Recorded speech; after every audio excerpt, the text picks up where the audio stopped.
Hi, this is Phil Hartman with PH Fabrication, Horton Race Cars. Just wanted to give you guys a little bit more of an update on Ted's car. Now I know I covered some of it in the weekly shop update, but I know a lot of you guys are following more or less just for Ted's car and kind of see some of the progress that's being made.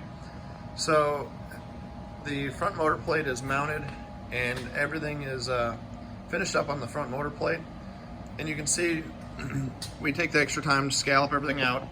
And I know it's a little bit extra time to do that, but one, it looks nice, and two, it also lightens up the car a little bit. Now, a little bit of weight like that isn't going to make a lot of difference, but if you do that over the whole car, it takes a lot of weight off the car.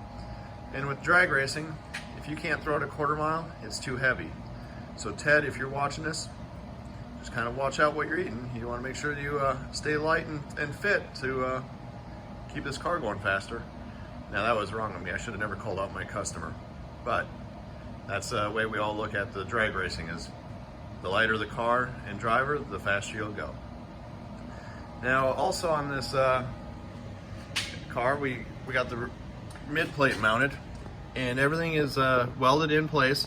We use chromoly steel tabs and then a bolt to hold the mid plate in. And a lot of this, you mount it solid to keep it rigid to the frame, but on the transmission crossmember, we will use a rubber mount, and the rubber mount is just to take up some of the vibrations in the tail shaft of the transmission. Like I said, with it being solid mounted, probably don't even need a mount back there, but that is a lot of weight hanging off the tail shaft, and you don't want to crack a bell housing or a tail shaft or a transmission case. So a lot of times we just use a generic rubber mount. Some people would prefer just to use a snubber, which is just a rubber bushing that goes underneath the transmission to take some of the load off the bell housing bolts that are bolted to the motor. But just different options of doing it. So like I said, this car's coming along really nicely.